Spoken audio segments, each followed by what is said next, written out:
Most starting zones are bare bones on the lore, while also being super easy and basic, since it's essentially introducing new players to the game, and if they're too overwhelmed from the get-go, they might just bow out.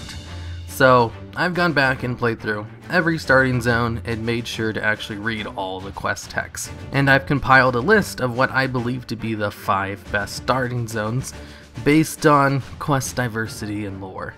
I was originally going to make this a top 10 video, but there are less than 15 starter zones, so I thought it would have been more of a ranking than a best of list if I did that. So I thought cutting it down to only the best 5 would give more credence to the few I did pick, and just show how much better they are than the rest. Now, enough with the long intro and let's get started. Number 5, the Death Knight starting zone. Yes, I know technically the DK starting zone isn't really a racial starting zone and more of a class one, but it's the zone you start out at as soon as you make your character, which makes it a starting zone in my eyes. Same with the Demon Hunting starting zone. Now, for the Death Knight starting zone, you're working directly for Arthas himself and trying to subjugate the local human Scarlet Crusade population through a long series of quests which involve you chasing down fleeing citizens, torturing people for information, and one particularly messed up quest which has you kill your old best friend from when you were still alive.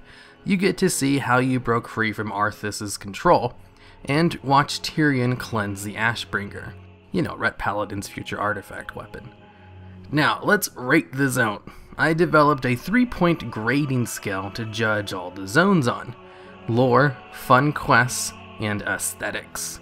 Lore and fun quests will be more heavily weighed than aesthetics, with both having a possible 5 out of 5, and aesthetics only having a possible 3 out of 3. For the Death Knight starting zone, I give it a full 5 out of 5 for lore. The quests are interesting in the fact that you're basically playing a bad guy and doing terrible things for the Lich King, something that's not done in any other part of the game, except for maybe some of the undead leveling zones, but none of them have you do it to this extent. You also interact with many lore significant people, like future raid and dungeon bosses, plus Arthas himself, and many of the quests are memorable for what they have you do, like the quest which has you kill your best friend from when you were alive. All of this is more than enough to give it full marks on the lore category, and I counted lore pretty heavily when considering which zones to include on the list. Now for fun quests. The quests themselves are all pretty standard, with 2 of them just being straight up awful. One of those being a quest where you have to throw a device at human miners to turn them into ghoul pets. But the device has a low success chance for no reason, and might take you up to 20 tries to get the very few needed for the quest. Another involves having you equip pokers into your weapon slot to torture enemies for information.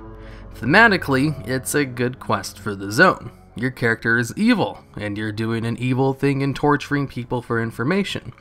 But this quest has a low success chance, and could take you about 20 tries as well to get a single person to talk. Or you can get on your very first try depending on your luck. Now, besides those 2 quests, everything else is pretty standard. Kill or collect X amount of things, or the occasional turret section. But having mediocre quests and 2 bad ones does give it a low fun quest score, with only a 1 out of 5. Now, aesthetics. The zone itself is pretty subpar. I'm not a huge fan of the look of the zone with all the dead grass and human houses, but it's not terrible either, and a lot of people even enjoy the look of the zone. So I'll give it a 2 out of 3 for looks. Now, let's add that up with a 5 out of 5 for lore, 1 out of 5 for fun, and 2 out of 3 for aesthetics. The DK starting zone starts this list off with a total score of 8. Now that may sound low with only 8 out of a possible score of 13, but that is the 5th highest score. I'll have a full list of the scores I gave the other starting zones in the video description of this video if you're curious about the other ones that didn't make the list. Now, on to number 4. Number 4, the Troll starting zone. Before Cataclysm, trolls didn't even have their own starting zone and just shared it with the orcs. But in Cataclysm, you're given your very own levels 1 to 5 experience before you have to join the orcs for levels 5 to 10. The zone will start off like most starting zones, quests little more than tutorials. Go hit a target dummy, kill some monsters, etc. But once you get that stuff out of the way, the real story begins. Echo Isles will have you finding out why the raptors there are acting funny. And you find out through a series of quests that it's the nearby Naga who are the cause. So you go out with a troll friend and kill a bunch of Naga, and eventually help Vol'jin kill the Sea Witch, the person who killed Vol'jin's father in Warcraft 3. In a fight very similar to a raid fight. You DPS the boss, kill some ads that spawn, and stomp out flames she casts. A pretty involved fight as far as starting zone bosses go. At the end of the fight, Vol'jin has his revenge, and your little companion who helped you kill Nagas gets killed by the Sea Witch with her dying breath.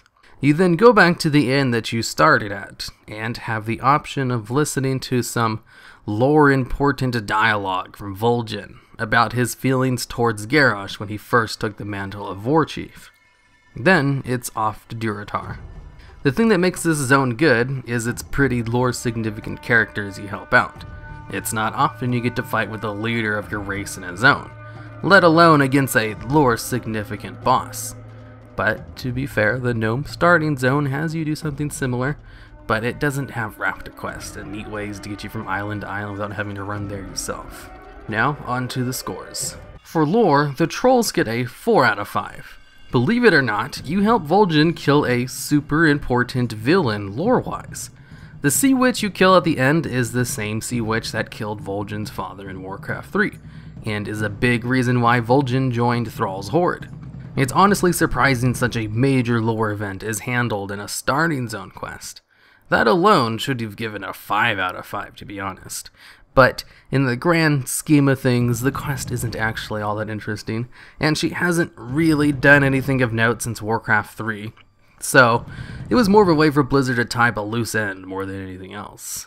That's why I didn't give it a full 5 out of 5 in story like I did the DKs. Now for fun quests. None of the quests in this zone are straight up awful, which is a big plus over the DK zone, and some of them are pretty enjoyable, like the raptor hopping across the islands, and the mini raid fight with the Sea Witch. But that's pretty much it. Everything else is pretty standard, so I think a 3 out of 5 is fitting. As for the aesthetics, the islands actually look wonderful. I have no complaints with the look and feel of the zone. I only hesitate to give it full scores in this part because, in comparison to the starting zones I did give full marks to in this area, it just falls short. So a 2 out of 3. So with 4 in lore, a 3 in fun, and 2 in looks, the troll starting zone has a nice score of 9 out of 13. At number 3, we've got the Goblin starting zone. The Goblin starting zone was like an experiment on Blizzard's part to see how many different and unique quests they could cram into one zone without tiring people out. In fact, there might actually be more unique quests in the zone than actual standard quests.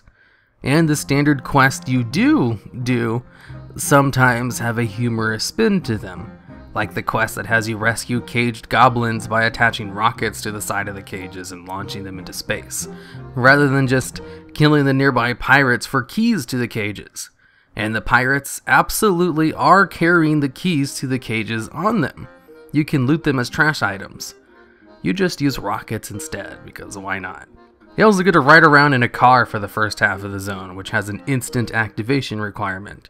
So it's even faster than using the heirloom mount.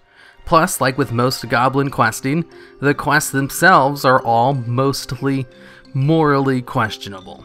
One of the first quests you do in the zone is to shock your troll slaves to keep them in line. All in all, a pretty fun zone to level in. Now let's go to the grading scale. First up, we've got the lore. The lore for the zone is not the best. There are major lore characters involved, but it's pretty weak stuff. You spend most of the zone trying to outdo the trade prince Gallywix, and after you help Thrall stop him after he tried to take over the place, Thrall just kinda forgets everything he did in the zone and lets him join the Horde, and stay the leader of the goblins for the Horde, even after he sold them all out and tried to enslave them. So it's a pretty weak story point, and usually used as an example of bad writing from Blizzard, along with the ending of Cataclysm where all the aspects lost their powers for no reason, or Grom joining us in Hellfire Citadel. But the quests you do that don't involve the Trade Prince and Thrall are not half bad. And some are pretty interesting, like for the very first half of the zone, you get to play the role of a high-level executive and go around and extort money and entertain party guests, as well as keeping your troll slaves in line, like I mentioned earlier. Goblins, along with the undeads, are borderline just straight up evil, which makes for interesting stories, since part of being the villain is being proactive and going out and actually doing things, whereas some of the more morally good races are all about defense, protecting, and reacting to events, rather than being the proactive ones in the story. Which is a big reason why a lot of the storylines in some of the other morally good race starting zones are just not as interesting, like many of the Alliance zones. Of course, that's not to say just because you're kinda being the bad guy automatically makes it a more interesting story either.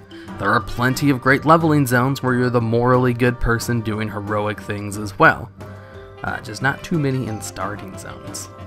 So for lore, I give the Goblins a 3 out of 5.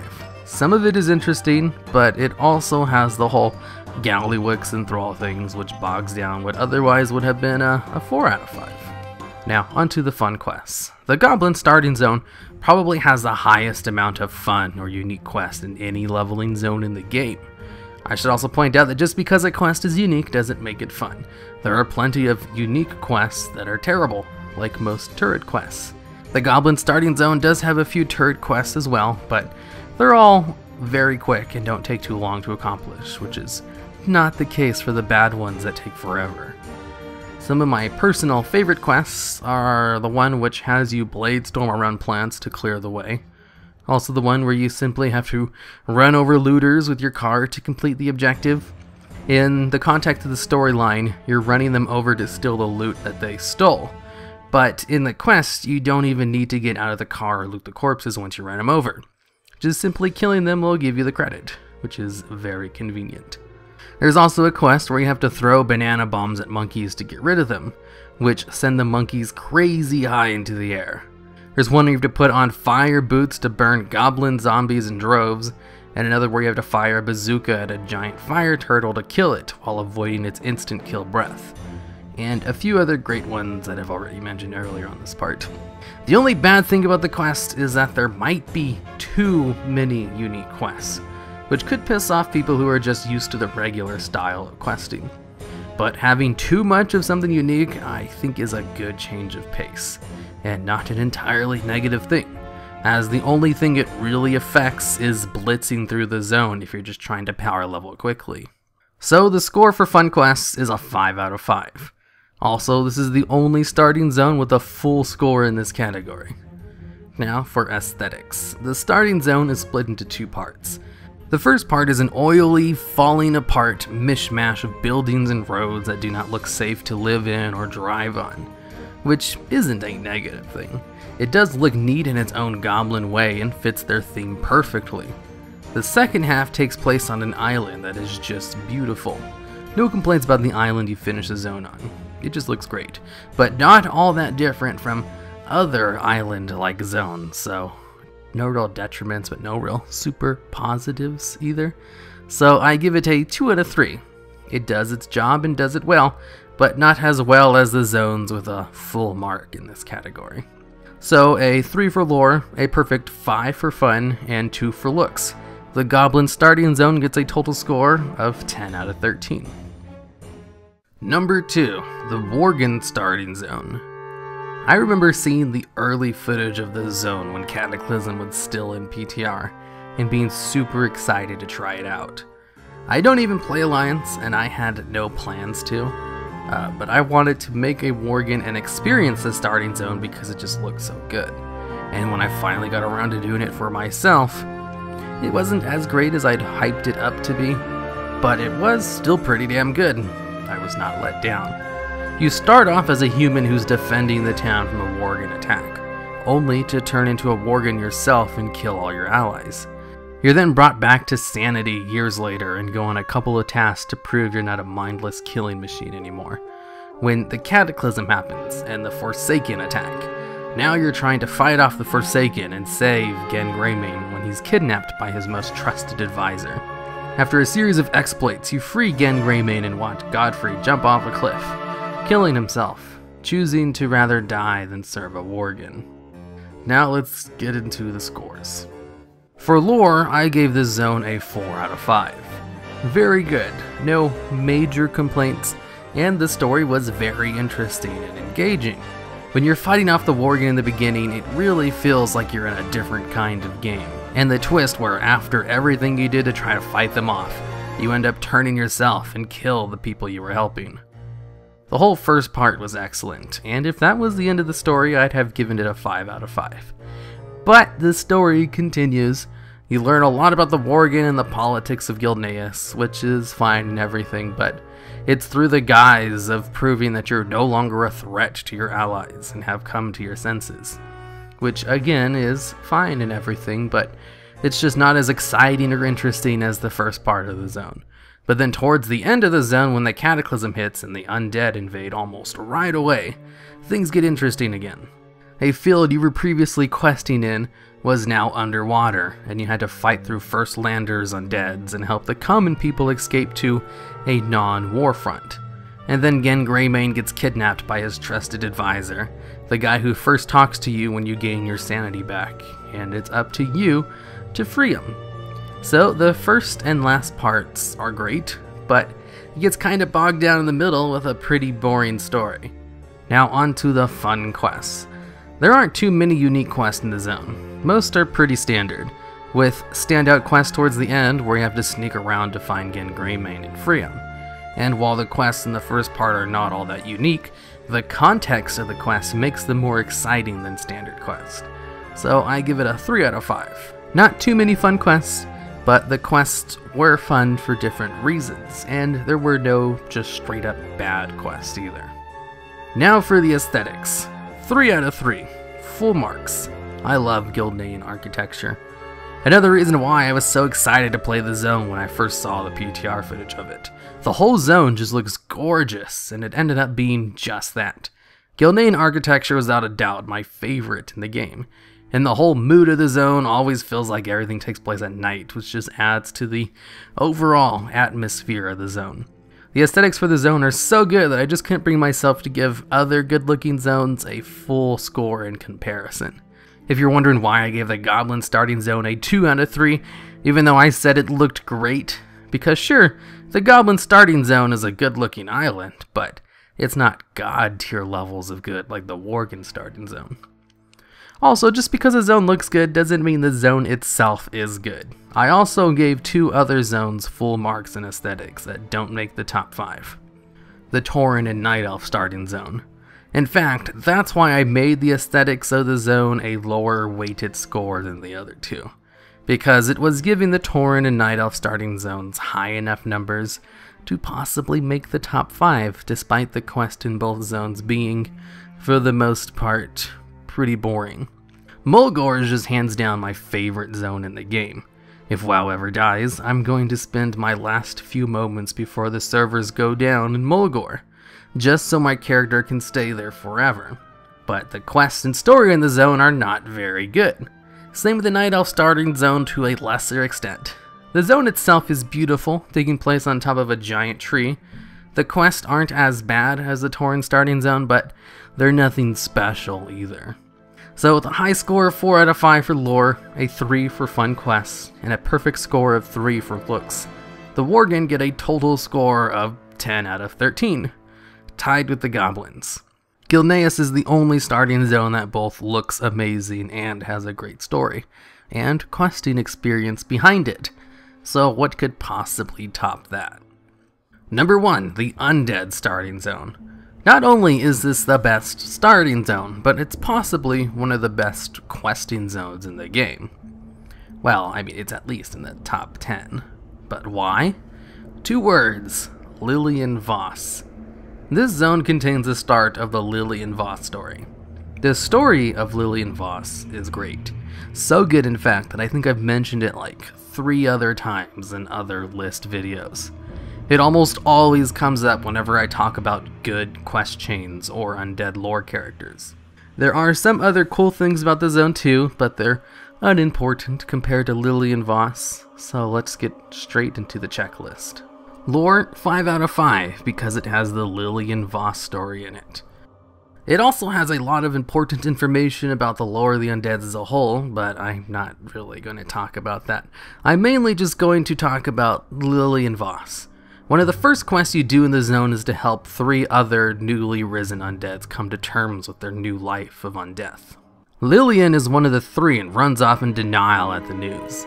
Later on, you're told to show her a mirror to really let it sink in for her, but she just runs off again. And then, while killing members of the Scarlet Crusade, you find a note saying that they've captured a female undead prisoner. And this is where things get interesting, because you see, the Scarlet Crusade never takes undead prisoners. They all, without exception, have super hate boners for the undead to a fanatical degree. In fact, the whole crusade is pretty batshit crazy, so the fact that they took a prisoner alive is a pretty big deal. So you're sent in to investigate. Upon finding the prisoner, who, surprise, is Lillian Voss, she tells you to go away because she doesn't need any help. And then her captor comes in and says he has some orders to kill her from the higher-ups. And you find out that Lillian was the daughter of a very high-ranking member of the crusade. Lillian, at hearing the news that she was sentenced to death by her own father, teleports out of the cage, kills her captor in an instant, and then teleports back into her cage, and then tells you to just leave her alone while she sulks on the bad news. Lillian was right when she said she didn't need any help. In fact, she is kind of ridiculously powerful to accomplish what she just did, which only adds to the mystery of her. Then later on in the quest zone, you find dead bodies of Scarlet Crusade members with purple fire on their corpses, just like the purple fire Lillian used to kill her captor. You can also find a note on one of their bodies that details a hit has been placed on her head by the Scarlet Crusade. Then again, later on, you're sent to a Scarlet Crusade camp to help another undead who was very eager to kill Scarlet Crusade members. But when you get there to help, the whole camp is already taken out, with only 1 member hanging by the tree. When you investigate, Lillian Voss will appear and threaten you to not move, and then she'll tell you her story. She was the daughter of a high-ranking member of the Crusade, and taught since childhood magic and martial arts, all for the sake of killing the undead. But unfortunately, she died and became what she had trained her whole life to fight. And when she tried to get into contact with her father, she was shunned and sentenced to death. She gave up her life for her father, and was abandoned right away in her time of need. But this is pretty standard for most undeads. A lot of them still have living family in the Alliance, but they want nothing to do with them since they just see them as monsters.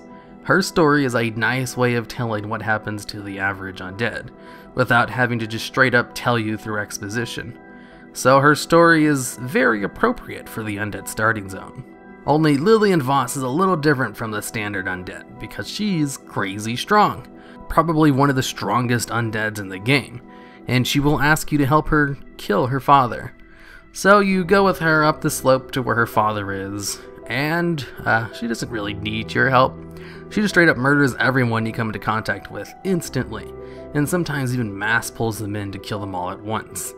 Once you finally help her meet her dad, she kills his guards just as quickly as everyone else, and then kills her dad in a slightly slower way.